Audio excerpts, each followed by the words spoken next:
Cuộc đời này anh may mắn khi anh đã tìm thấy đúng người, để được say, để được yêu trong vòng tay em. Mình dù nhiều người khen chê chẳng cần bằng tầm gì em ơi, hạnh phúc khi mình được là chính mình.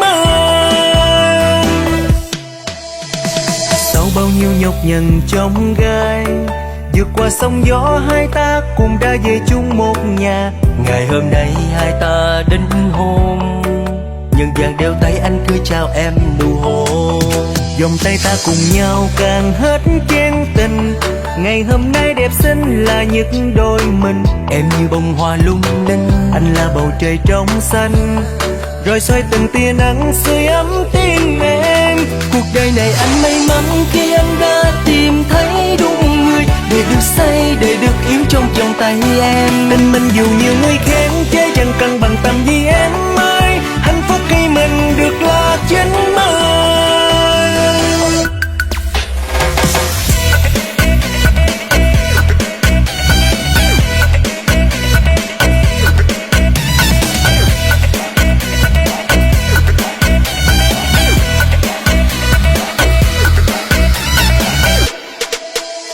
Tình yêu của hai chàng trai vượt qua bao nhiêu sóng gió trong gai. Cảm ơn ba má hai bên đã cho thiệp hồng hai đứa chung tên. Chẳng cần lung lay như lâu đài, chẳng cần lời hứa yêu lâu dài, chỉ cần mình sẽ yêu lâu phai là minh chứng cho những chàng trai. Tay ta cùng nhau càng hết chen tình, ngày hôm nay đẹp xinh là những đôi mình. Em như bông hoa lung linh, anh là bầu trời trong xanh, rồi soi từng tia nắng sưởi ấm tim em. Cuộc đời này anh may mắn khi anh đã tìm thấy đúng người, để được say, để được yêu trong vòng tay em. Mình dù nhiều người khen chê chẳng cần bằng tầm gì em ơi, hạnh phúc khi mình được là chính mình. Nào mình cùng nhau nâng ly lên hò hàng bà con ở hai bên, cùng chúc cho đôi ta trong nắng bạc đầu. Từ nay sớm tối ở bên nhau, dù mưa hay nắng cũng không sao, miền là đôi ta hạnh phúc dài lâu. Cuộc đời này anh may mắn khi anh đã tìm thấy đúng người, để được say, để được yêu trong vòng tay em. Mình dù nhiều người khen chê chẳng cần bằng tầm gì em ơi, hạnh phúc khi mình được là chính mình.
vui thêm đấy. Bây giờ thưa ở bên play đi.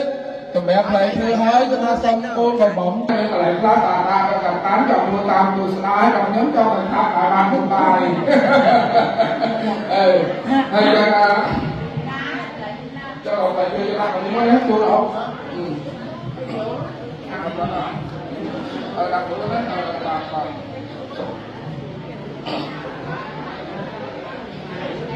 là chưa hiểu được không?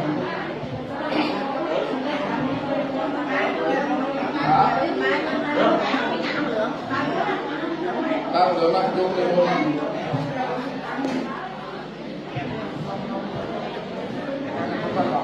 Được mà nét nữa.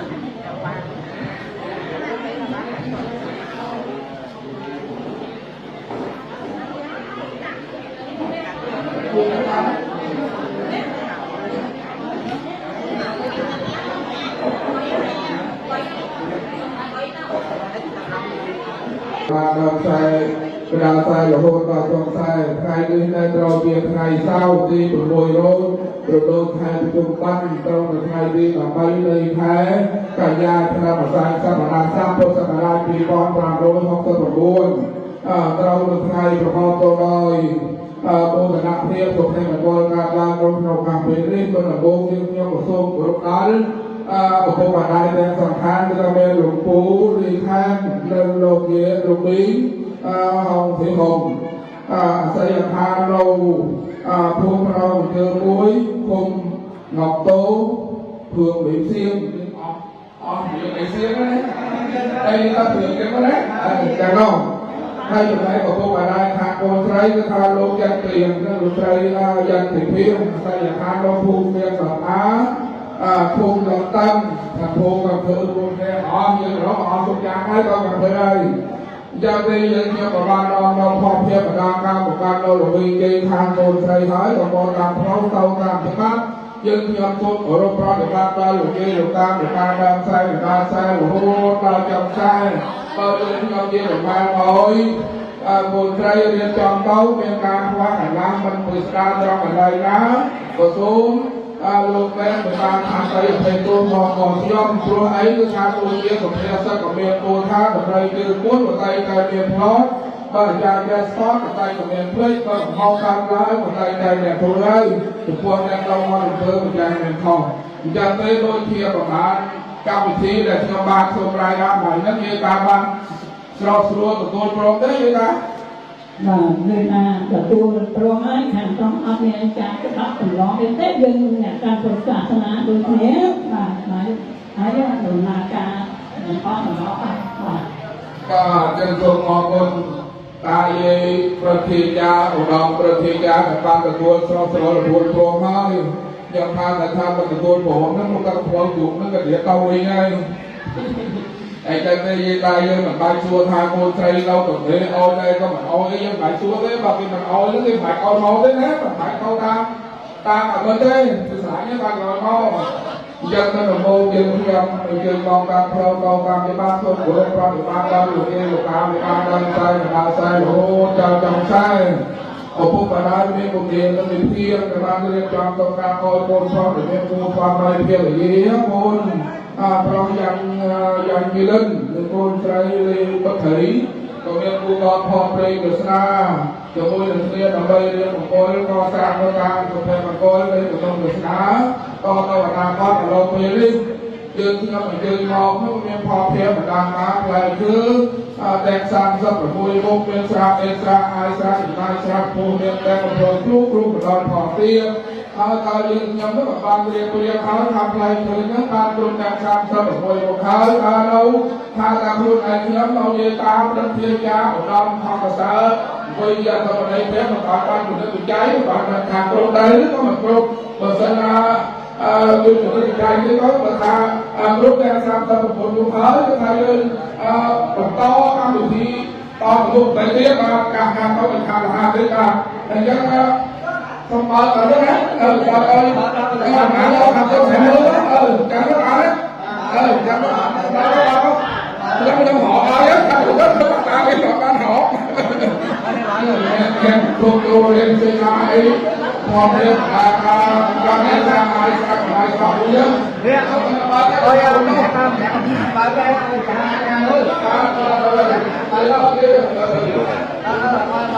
có các bạn chồng cũng đi như vậy thôi em ơi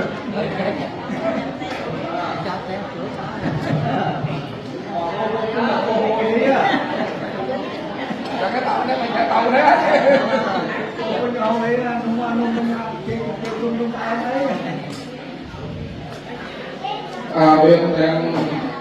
bên đang ai xa cùng bên đang sầu chú bên đang mình làm trongประมาณ kỳ nó tạm chậm chậm đấy giờ là lâu nó phải nhân dân về vô bên trong lên đó thì hơi còn lên có hai điểm hai từ ta là na đi ra đây thì ta một cô vô một cô một ta là hai ta trong ta lên ngoài lên ai ra đấu người ta một cô bài ai kia là ai con không cái của ta cô không được được chạy hết không người ta nước lại người ta vô con ra được nó ra mà ban giám thị họ khuyên là càng thấy một đây tôi là cảm có tôi mà nói thì cảm thấy tôi này hai cái này là tập trung ở bên quan ở đây và bà rồi hôm nay nó họ quân thì ở bên ba ba một sao quân thì giá ở ba bay bay của bên lớn đi pro pro play từ nó to ôi không tha to ta phải riêng còn lo ta phải bay đi là con nhớ thêm sang ta phải vui cùng hai con điện thoại làm trong ngày này nào đi con bộ bé con bộ bên trong đó là ta phải bay lấy cũng riêng còn lo tôi cá ngoài dân ai lo tôi thay cho nó một khi càng như ba tôi liên pro một khi play từ tôi sai càng ấy và đâu ra một khi bay về tiên thì vui là cái xong tôi là con kim có khăn người trí là bay chú lô tôi là làm ta hay lên một con bà ấy nên chú lâu bên Việt Nam ta ham nạp tài nữa đó ở một con đến đâu hãy còn có cái tham gia là tiền con thì ta sẽ làm luôn cố đâu bay về thế là hãy tất cả đấy rồi sẽ làm nên quan hạn đấy cả hai luôn đừng thêm để cho nó là ra bên nó không có một tiếng ngấu phải cảm ơn lại đi bên đây vô ra là nó làm 30 đó họ bạn nha rồi chưa đó thì cho lại rồi đấy cảm ơn họ thầy cái ra tôi của em ơi về ba về thơ về cái lý do của con mà cái em phạt làm trong đấy thằng đi ra đây ở đâu là nó mà giải quyết còn cái con mình đuổi còn tinh quyết con mình xong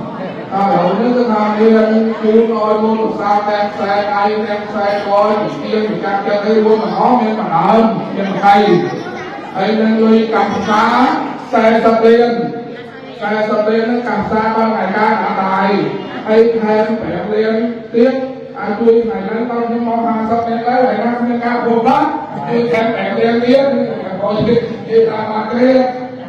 cái ta lõm nó chui là nó luôn nên là xe sắp bẻ lên nên mà ban chân là tại hai cái con cá nên xe sắp đây phải đi chui cầm lại cầm tay nó bẻ lên nên số bao nhiêu là ban kia thấy chưa lên lúc cả hai thì ngồi lên tay đổ tí đổ tôi đi tôi nó còn bây giờ nên đổ thêm mình coi rồi con hàng nó ba đây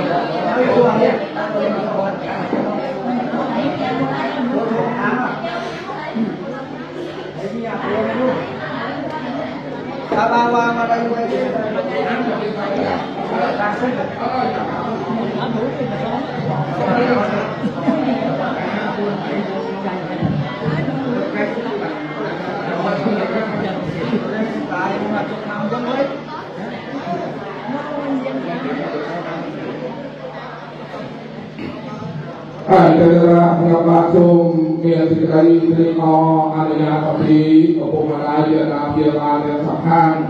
biar lupu lihat dan disrai Hong Kong các ơi các adanya kan tôi mong các bạn là vị kỳ hai chắc đi các vị này lên xuôi đâu có phải lo bởi đây lên làm lai ơi cô mong tôi ra đây ngày đi cứ các bạn này thì nó nghe đưa là cái ban bản đưa đi rồi rồi hàng sự thọ đó tụi tôi bị chạy thọ đó hay là tôi nó không xa hỏi rằng dân tôi cái kia có biết là quan sát làm đi cái đó cái làm nó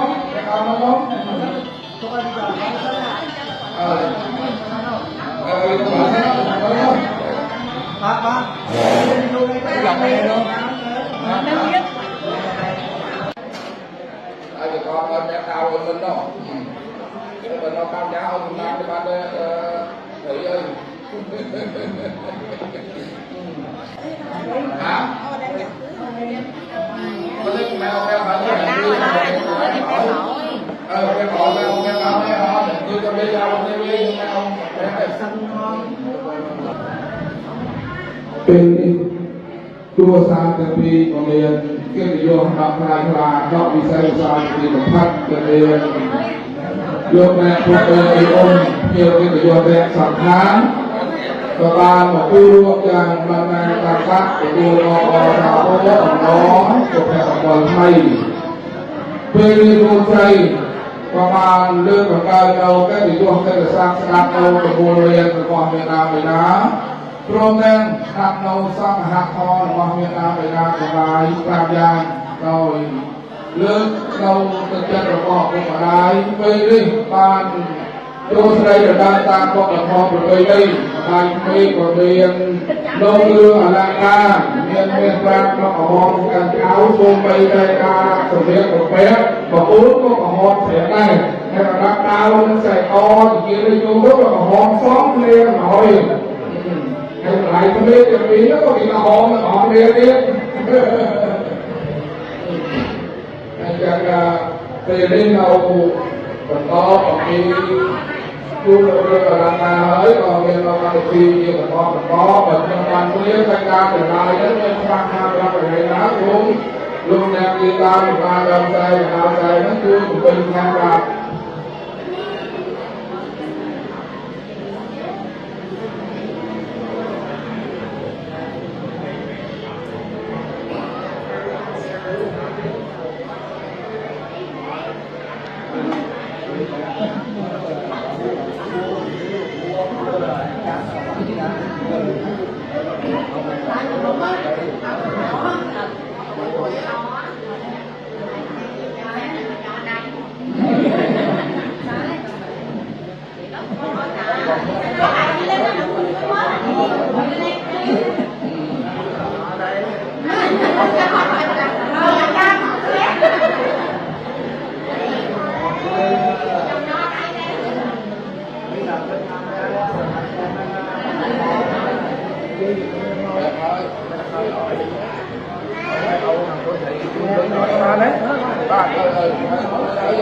Bật gì tao mình chỉ cái bán đó coi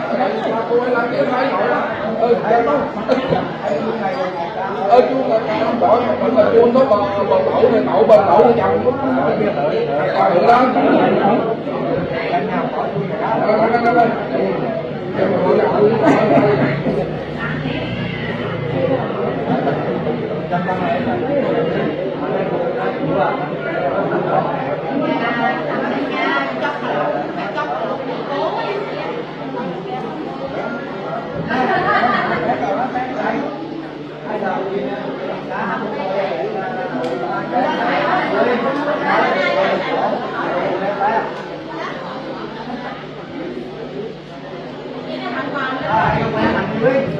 chân mà đài mi của bạn của bên đầu cao Sài Gòn chỉ kiêng Sài Đài hồi thời lâu chỉ kiêng thì chẳng chắc hoa khai nhắn cưới nữa ở đầu tiên em một nó phải một dây đơn này một dây đơn kia một bên đây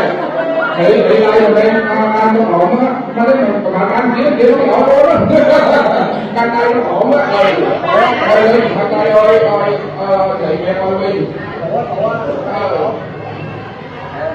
dạ xích lên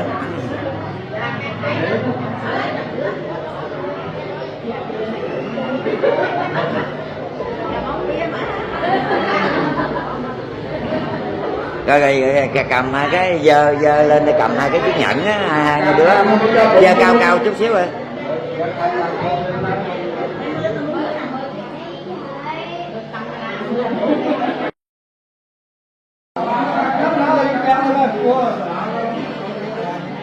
Jangan lupa di usaha ini kepada tulau di yang kita terus hari, mulai kemarin là thua căn đâu cái là tài nó căn bên là tài nó không phải là lọ đâu hồi đi được thua đi hay căn bên không đâu thiệt hết nên bên là tài sai sắp lên hay bên chui căn người lại sai cái này nó lên nó ra được thật không thiệt nó lên sai sắp lên không con đây là được thua chứ này mà là tiêu thương về bom đi đấy nên tôi coi như là bàn riêng hết người ta là tài sai sắp lên tôi gặp sang hai năm bàn riêng thầy cha có bị về biết thầy kia là con mong là sau khi ta cả ông ta là uống rượu của bên nước còn là kia mình là con chúng ta còn uống gọi là kia mình đâu ta uống rượu cho rồi dạ thầy cha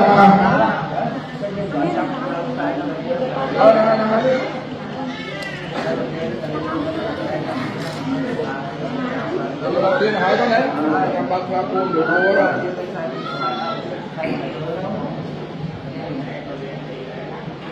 bây giờ ra tôi bỏ con lấy con miếng ngọc ba là kia có để thôi nha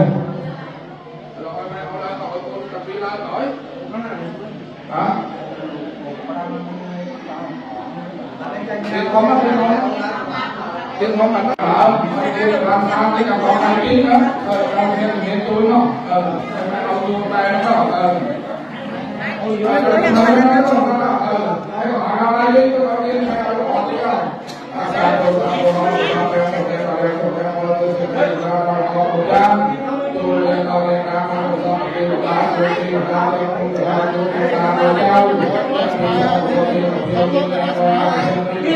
không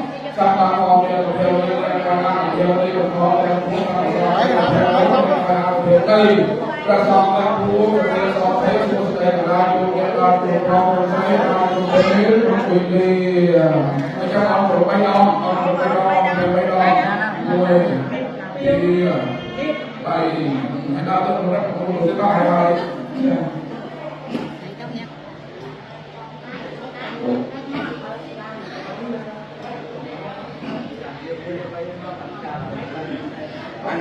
nói của gì ra rồi thôi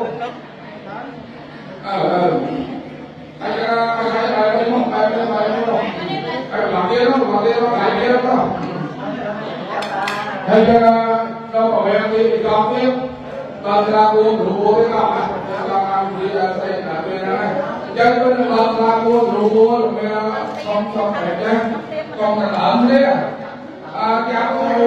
là bốn con là mấy con mua mấy thì mua ra uống rượu uống rồi ra uống con cái uống nó bụng đi uống nó cha uống nó đi cha uống cả hai luônเรียกแค่สต๊อก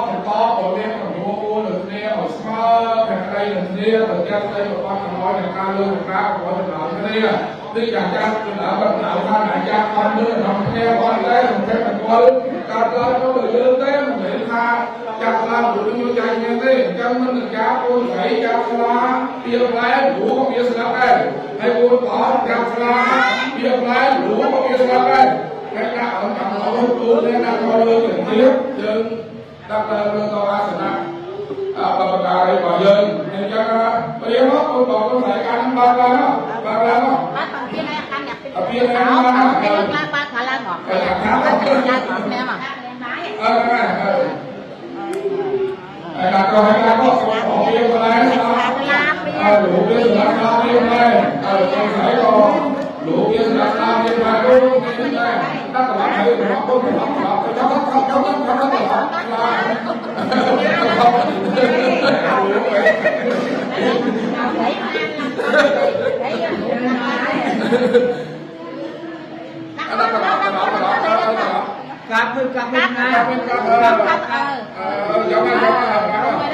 trái này kia lên đấy thấy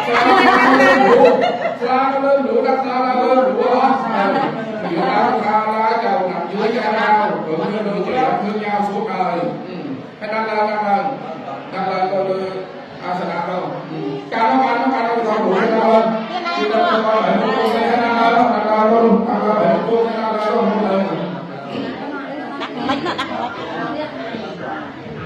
thầy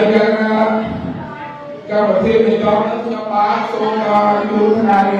ca bỏ đi rồi ta sư bên nó có thể với rằng thì cũng cái hai đấy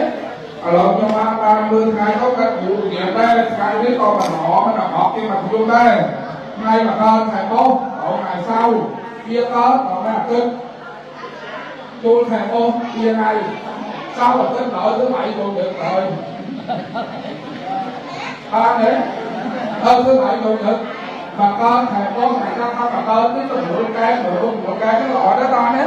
hay ban thứ bảy dù những cái ta sắp ta thằng lọ hay vừa ca hôm nó rất có ca mộ của điện là đi rồi ai nó sọ sọ thế ba mà con thầy con mà con phải có khẩu này 20 tay 21 tay rồi mình tên tay dương nó là của mình mới lấy đó thì cái con tay đây tôi được mấy đó được giao tới bạn tôi được mấy đấy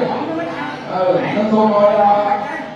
phụ lọ nó bàn riêng nên hai nó lịch nó đợi lịch nó đợi này mà con chứ con thầy ôn thứ bảy chủ nhật thấy ảnh cầm hôn thứ bảy còn chủ nhật cái đợt cái luôn đi chủ nhật mà cái kia nó là ban một nước châu này chủ nhật đâu đi ra ba đi ba ngày chủ nhật không thứ bảy hết nó ban chủ nhật tiên thành ra bà thằng này vẫn như ăn mà thằng này nó lo mình làm tôi đấy dọn chuyện đấy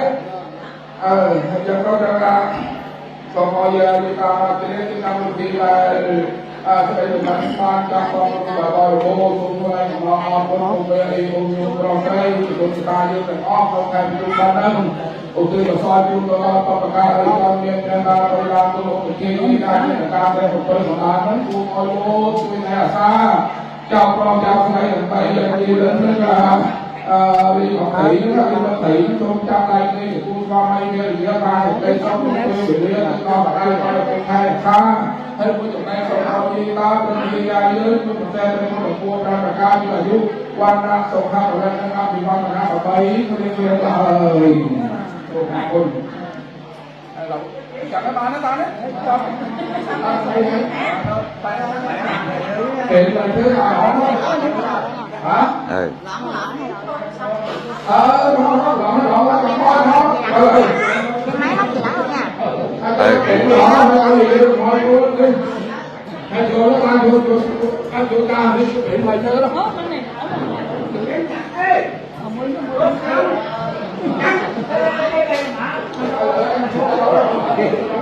còn cái chuyện mà sao đó là cái gì số đó sao rồi này như thế nào này chung này gì sao mà đi này gì để chung cái này gì ăn ra ban tổ công ban đang ngồi buồn cái buồn mấy việc gì cái ăn nói ở đâu lý gì cho mọi người theo cầu cam ban lúc sai ca ra hỏi ở đâu yên không việc phò việc là việc ngoài cho nó được cái cho nên làm đây là của những gì đây cao để một phần là được ban đây bên hàng đầu rồi sắp rồi cho con ban đây các ngày lý cứ tham niên cụ hai là hộ các bạn cũng đang ở cô xây các miền cụ ra bên phía kia đó ở đâu miền lại thường phò việc là xem có bao nhiêu cả hết cũng ngồi luôn vô làm vui lư ban lư hết và việc nên rồi ngồi mua ôi đi con là cụ vào lấy phía kia lấy lý trang lại đi cụ vào lấy phía kia rồi gì con là miếng con là hát con làm lại phải cùng hàng xa con cho con phải tu phải cầu đi trên đây đi ngay đấy mà thì đây có thì đây ra nô sẽ đây bà thân chẳng hạn đó đầu tiên tinh của thằng tây cái số là thầy tôn đó